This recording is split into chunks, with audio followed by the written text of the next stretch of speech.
Selamat pagi, salam sejahtera untuk kita semua. Salam, saya atas nama Agustinus Pranda dari kelas 2020A, Fakultas Kesehatan dan Pertanian.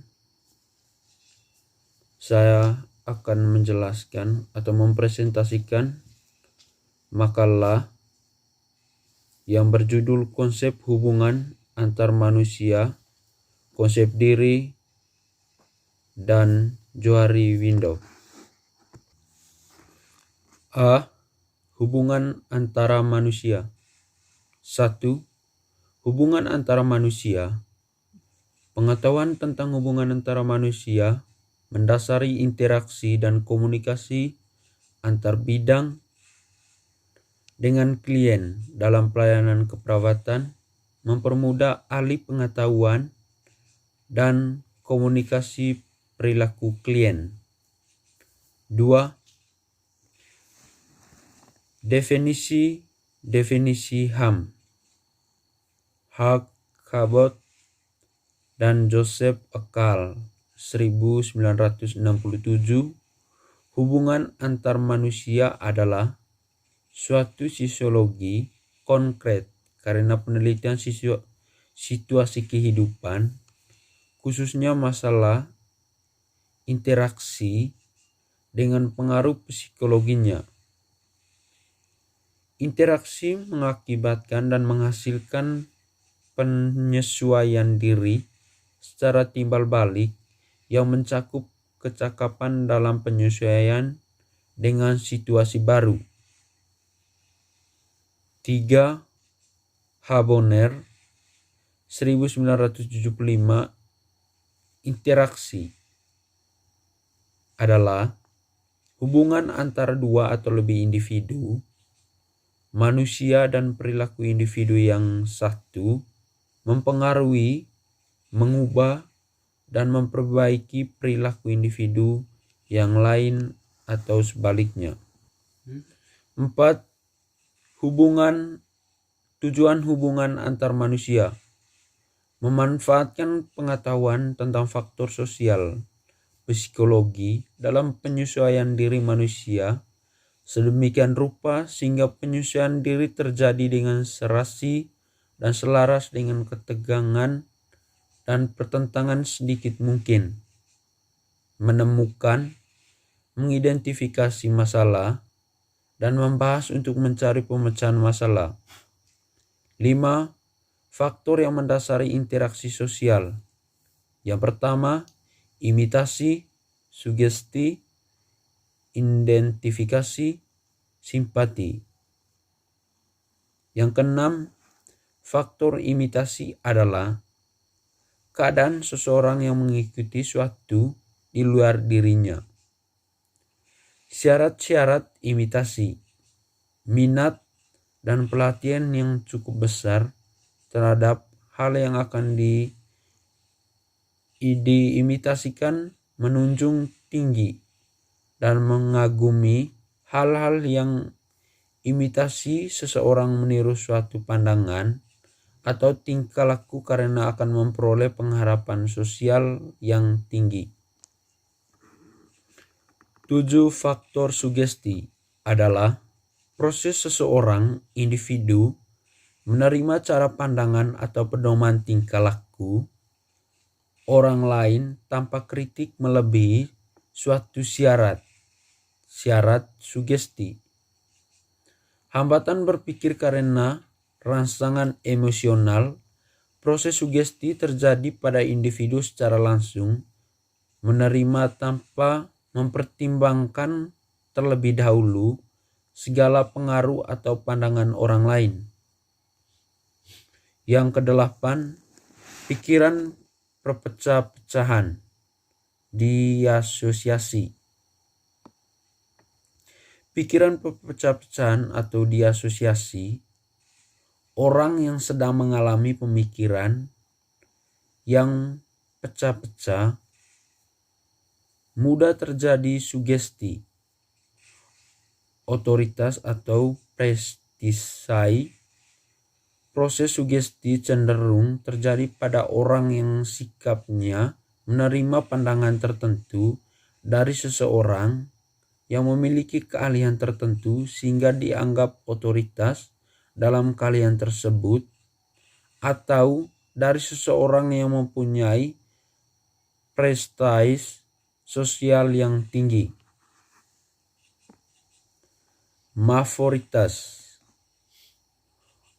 Favoritas adalah orang akan mudah menerima pandangan ketika hal tersebut disokong oleh mayoritas atau sebagian besar golongan atau masyarakat. Penerimaan pandangan itu terjadi tanpa pertimbangan lebih lanjut. Kepercayaan penuh menerima sikap atau pandangan tanpa pertimbangan lebih lanjut dikarenakan pandangan tersebut sudah ada pada diri individu yang bersangkutan. Yang ke-10,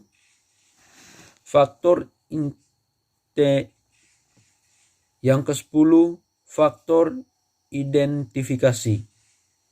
Proses identifikasi berlangsung secara sadar atau irasional berdasarkan perasaan dan perkembangan bahwa identifikasi berguna untuk melengkapi sistem normal dan cita-cita. Dorongan utama identifikasi: ingin mengikuti, menerima jejak orang lain dianggap ideal bagi dirinya. Yang ke-11, faktor simpati adalah perasaan tertarik seseorang terhadap orang lain yang timbul atas dasar penilaian perasaan. Dorongan utamanya adalah rasa ingin mengerti dan bekerja sama dengan orang lain. Yang ke-12, hubungan interaksi terapeutik dengan klien. Bidan dalam melakukan interaksi membina hubungan terapeutik melalui 4 tahap. Pada setiap tahap ada tugas-tugas yang harus dilakukan. Pelaksanaan komunikasi antara bidan dengan klien sering mengalami hambatan dalam ucapan atau perkataan bidan yang dilaksanakan sesuai dengan tujuan yang akan dicapai. 17. Phase terminasi akan di setiap pertemuan bidan dan klien. Phase ini dibagi 2. Yang pertama, terminasi sementara dan terminasi akhir. B. Konsep diri. Pengertian konsep diri menurut Brooks. Konsep diri adalah pandangan dan perasaan tentang diri kita.